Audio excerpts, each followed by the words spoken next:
Hello, my name is Lieutenant Colonel Eric Shockley, the Senior Tactical Sustainment Observer Coach here at the National Training Center. On this episode of TAC Talks, we will be discussing a way to conduct a brigade-level sustainment rehearsal and how it is relevant to similar rehearsals from the battalion level and up to the division level. Sustainment rehearsals share many common aspects with other rehearsals. I recommend that you refer to current doctrine and best practices at the Army Publishing Directorate and on the Center for Army Lessons Learned websites. The Brigade Sustainment Rehearsal, as seen here at NTC, is often similar to the Brigade's Combined Arms Rehearsal, or CAR, with a slightly different audience and additional elements related to sustainment. Our assessment is that that style of sustainment rehearsal is largely ineffective, as it does not rehearse the brigade-level actions to set sustainment conditions for the brigade commander's maneuver plan. It often devolves into multiple battalion-level back briefs of on-hand stockage levels, descriptions of routine actions and capabilities, and review of very low-level contingency actions. From the gold miner team's perspective, we see this result as being linked to two other aspects, which we plan to cover in separate discussions. However, the first of those we see as a lack of detailed staff work to identify the sustainment conditions that must be set to ensure the maneuver plan is feasible from a sustainment warfighting function perspective. And second, a lack of a robust war game during planning to identify potential friction points and then the relevant brigade-level contingencies. Once the unit can do those two things well, then the sustainment rehearsal is more likely to have the right focus, which we will attempt to show in a series of brief vignettes. In this first portion, you will see the Brigade S4, or their logistics officer, providing the current sustainment situation, expected consumption, and what the situation needs to be so the unit is postured for the next mission. You'll then see the Support Operations Officer, or SPO, who will review the brigade-level plan to set those conditions.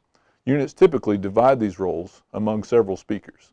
In the following vignette, we've consolidated these into two speakers for simplicity. During this phase of the operation, 2nd Brigade anticipates 539 casualties and 18% force reduction while seizing objective Buccaneers, and will require 239 reinforcements to reach 70% combat strength to be prepared to seize objective Raiders. 39th Armored Battalion will require additional ambulatory systems while its projected casualties exceeding Roll 1 capacity. 760 rounds of 120 Mike, 510 mortar rounds, and 27 javelins are projected to be expended, and specifically 39th Armored Battalion and 98th Cav. For those key dodecks will require resupply upon ranging phase line Gene to continue combat operations. Accounting for units in Redcon 1, the 2nd Brigade will consume 37,000 gallons of Class 3 bulk and will be down to 24 hours fighting on hand, requiring resupply to maintain tempo.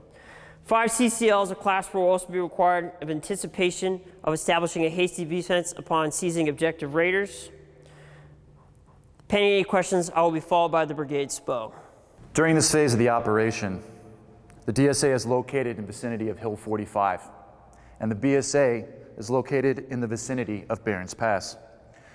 Critical to this phase of this operation is the resupply of Class 3 and Class 5 to 98 Cav and 399 Armor prior to initiating the attack and the dynamic task organization of sustainment assets.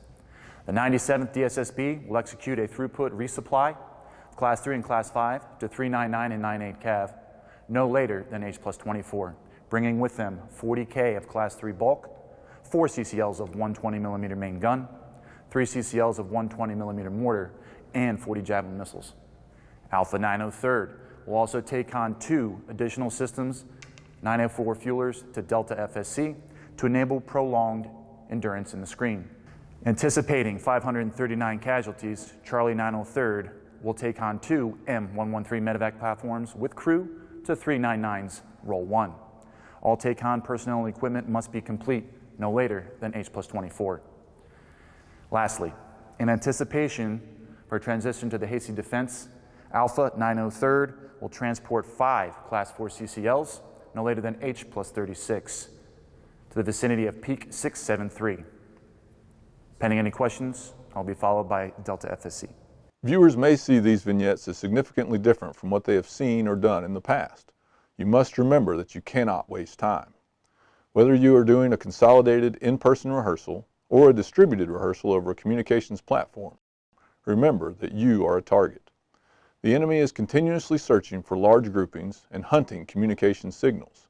Do not waste time reciting items that are routine or part of your standard operating procedure or SOP. If you did wargaming correctly, along with planning, you already know that the sustainment plan supports the maneuver plan. The point of the sustainment rehearsal is to ensure that everyone understands the plan and how their actions impact the brigade meeting the required sustainment conditions. I'll use two examples to try and show how units can focus their efforts, and then we'll watch a couple of battalion level examples from our vignette. If the Brigade S4 briefs that the Field Artillery Battalion currently has 2 combat loads of 155mm high explosive or HE on hand, they are projected to consume 5 combat loads during the mission, and they need to have 3 combat loads at the start of the next mission. We now know the situation. If the FA Battalion has access to all that, and they can move it themselves, they can just acknowledge it during the rehearsal. If they don't have it, or they can't move it themselves, then someone, typically the SPO, would cover how that is happening, likely by using assets from the Brigade Support Battalion, or BSB, or from another Forward Support Company, or FSC. This does not mean that every battalion needs to review their Class 5 situation and plan. The Fires Battalion is likely conducting brigade-level missions, hence why this action might get covered in the Brigade Sustainment Rehearsal. A contingency, commonly referred to as an inject during the rehearsal, may be the Brigade Executive Officer asking what happens if the BSB unit is delayed in returning to the Brigade Support Area, or BSA, to receive the 155HE from Division. If the plan is to have FSC trucks on standby, for example, every FSC will maintain a reserve of at least 2 lift platforms in the BSA at all times, then the SPO would review how those FSCs would get activated, and the associated FSCs would then review their own actions. A second example is with casualties. The S1 or surgeon may brief an anticipated number of casualties, which, as we saw in the video, was connected to a projected personnel strength. If the on-hand percentage is 85%, projections will bring the unit to 78%, and the unit has to have 75% strength for the next mission, then casualty operations are routine. If instead the unit needs to get back up to 82% for the next mission, there's a shortfall, and the surgeon team may reallocate medevac platforms for the purpose of more rapidly evacuating casualties from a given unit, for the purpose of getting those soldiers back in the fight, because that's what the brigade commander needs for the next mission. Now let's see some battalion-level examples from the same brigade rehearsal.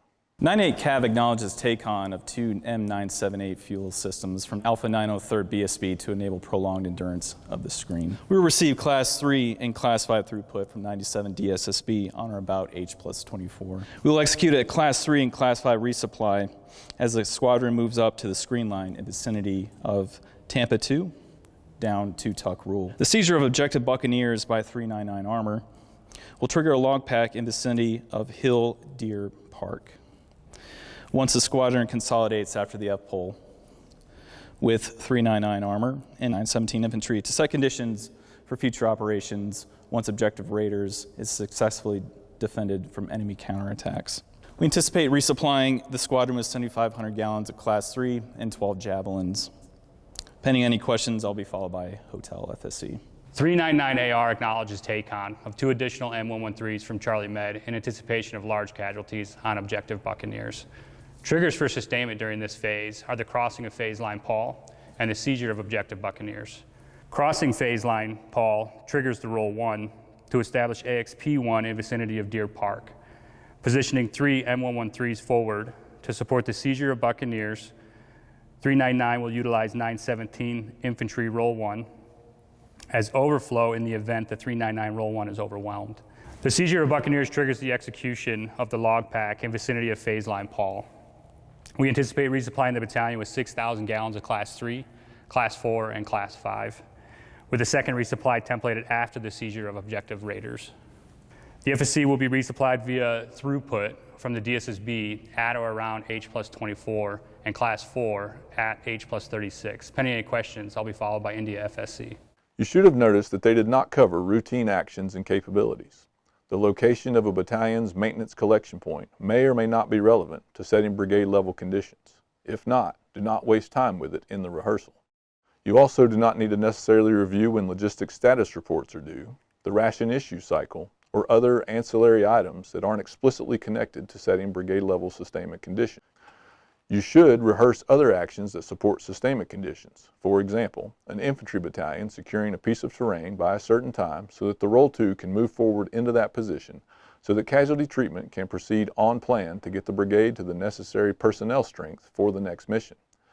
By focusing on the brigade level sustainment conditions, the unit ensures that the maneuver plan is feasible from a sustainment warfighting function perspective. For BSB commanders, this is your responsibility to your commander. The Operations Group Gold Miner team is ready to help you in any way that we can from the mind of the line. Again, I am Lieutenant Colonel Eric Shockley. Thank you for watching this episode of TAC Talks, Train the Force.